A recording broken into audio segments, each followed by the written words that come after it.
Gua nggak habis pikir kenapa ya Asus sering banget ganggu keterangan hidup gua. Gua nggak nyangka aja kalau Asus bakal jadi perusak kebersamaan gua bareng MacBook Pro.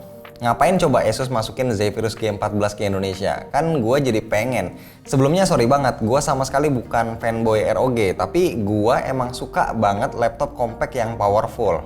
Gua paling sering pakai laptop itu buat ngetik ya, bikin script. Sesekali gue juga suka ngedit video pakai Premiere Pro, dan kalau lagi boring pengen main game, pelarian gue itu ke Nintendo Switch atau PS4. Tapi begitu tahu Zephyrus G14 dijual di Indonesia, gue langsung ambil langkah cepet. Gue putusin buat jual MacBook dan upgrade ke G14 ini. Gue ngebayangin kayaknya bakal asik ya ketika bisa ngelakuin banyak hal dengan nyaman pakai satu laptop yang sama. Di Zephyrus G14 ini gue bisa ngetik, ngedit video, sekaligus main game dengan cukup nyaman walaupun nggak sempurna. Karena form factornya yang compact, ringkes, nggak ngerepotin dibawa-bawa. Kenapa nggak sempurna? Gua bahas nanti. Buat sekarang ini Zephyrus G14 bisa dibilang adalah laptop yang lagi viral, banyak diomongin, banyak diincar. Karena laptop ini sukses ngebawa hal gokil lewat teknologi Anime Matrix. Gua bingung aja gitu, bisa-bisanya desainer Asus kepikiran bikin laptop begini.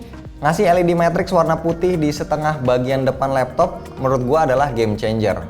Oke, gua akan bahas ini to the point ya, cepet aja. Jadi kita bisa nampilin apapun yang kita mau di bagian depan laptop ini pakai aplikasi Armoury Crate, mulai dari gambar biasa, animasi GIF, teks, info tanggal, sisa kapasitas baterai, atau bahkan kita bisa jadiin equalizer pas nyetel musik. Kita bisa atur ukuran gambar atau tulisan, atur brightness, kontras, kecepatan, sampai jenis font juga bisa dipilih. Dan jangan salah, animasinya tetap kelihatan walaupun laptopnya warna putih dan lagi dipakai di tempat terang.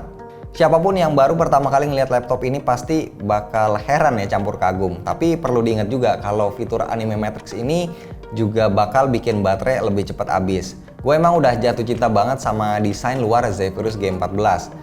Tapi kalau ngomongin desain bagian dalamnya, gue ngeliat desain ini standar aja. Warnanya juga gue kurang suka silver kayak gini. Karena kalau lagi dipakai di tempat yang cukup terang, backlight keyboardnya ini nggak terlalu kelihatan jelas ya, samar sama warna touchnya. Udah gitu laptop ini juga nggak support ROG Aura, jadi overall gue bilang bagian dalamnya agak kebanting sama bagian luarnya.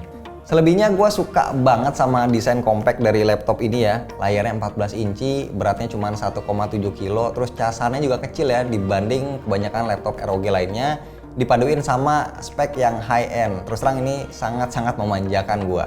FYI, semua seri Zephyrus G14 pakai prosesor AMD Ryzen 4000 series. Ada yang Ryzen 5, Ryzen 7, sama Ryzen 9.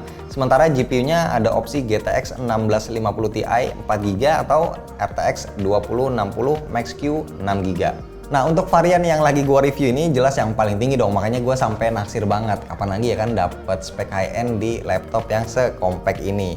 Nah, speknya sendiri ini pakai Ryzen 9 4900HS, GPU-nya RTX 2060 Max-Q 6GB, RAM-nya 16GB, DDR4 3200, dan SSD-nya ini pakai NVMe 1TB. Spek teknis Ryzen 9 4900HS ini emang bikin ngeri sih. Fabrikasinya 7 nanometer, punya 8 core, 16 thread, base clock-nya 3 GHz. Performanya terutama untuk benchmark ini lebih cepat dari mayoritas Core i9 yang ada di laptop. Kebetulan di kantor juga ada laptop yang pakai Core i9 9980HK, langsung aja gua aduin buat benchmark dan juga render video. Hasilnya ternyata memang nggak ngecewain sama sekali. Jelas ini adalah upgrade yang super luar biasa buat gua yang tadinya cuma pakai MacBook Pro dengan Core i5. Punya laptop dengan GPU RTX rasanya mubazir kalau nggak digeber buat main game. Walaupun RTX 2060 yang dipakai adalah seri Max-Q, tapi gua udah puas sama performa gamingnya yang cukup berimbang sama konsumsi baterai. Untuk game berat macam Red Dead Redemption 2, gue bisa dapat 40-an FPS dengan preset Ultra atau 60-an dengan preset Medium.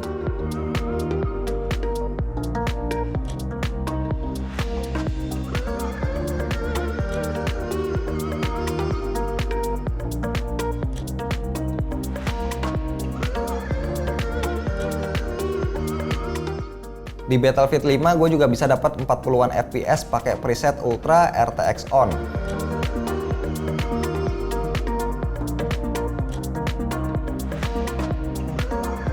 Sementara game yang lebih enteng kayak Gears 5 atau Need for Speed Heat, gue bisa dapat di atas 60 FPS dengan grafis Ultra.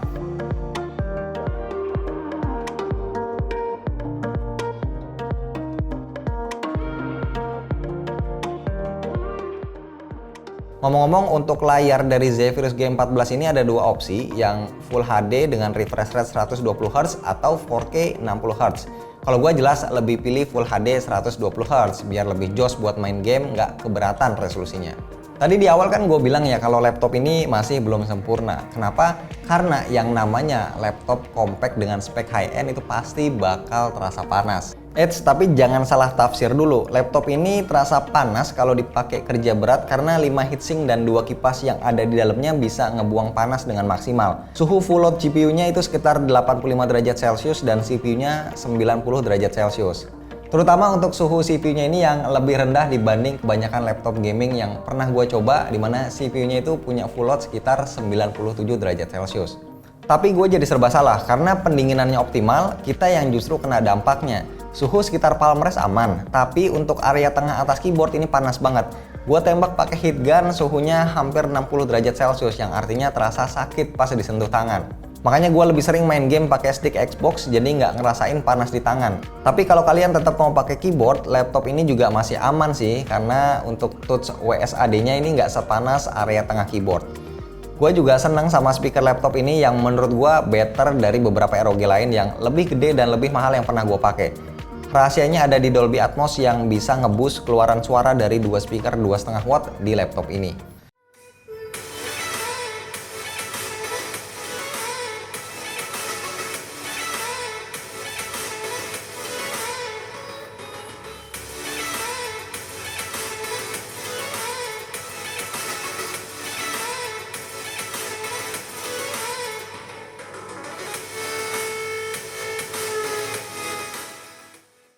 So, nggak cuma asik buat game, buat nonton film atau dengerin musik juga udah mantep banget speakernya. Kenceng, detail, tapi nggak pecah.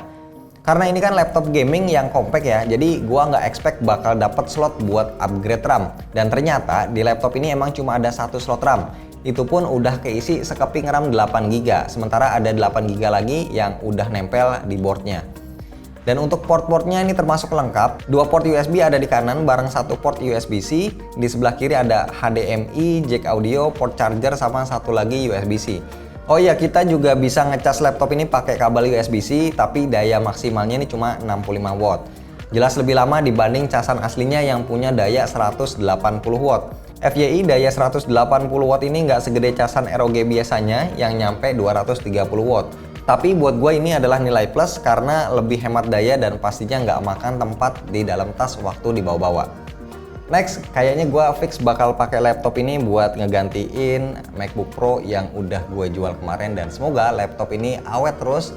Mungkin sampai nanti ya gue dapat racun lainnya dari Asus.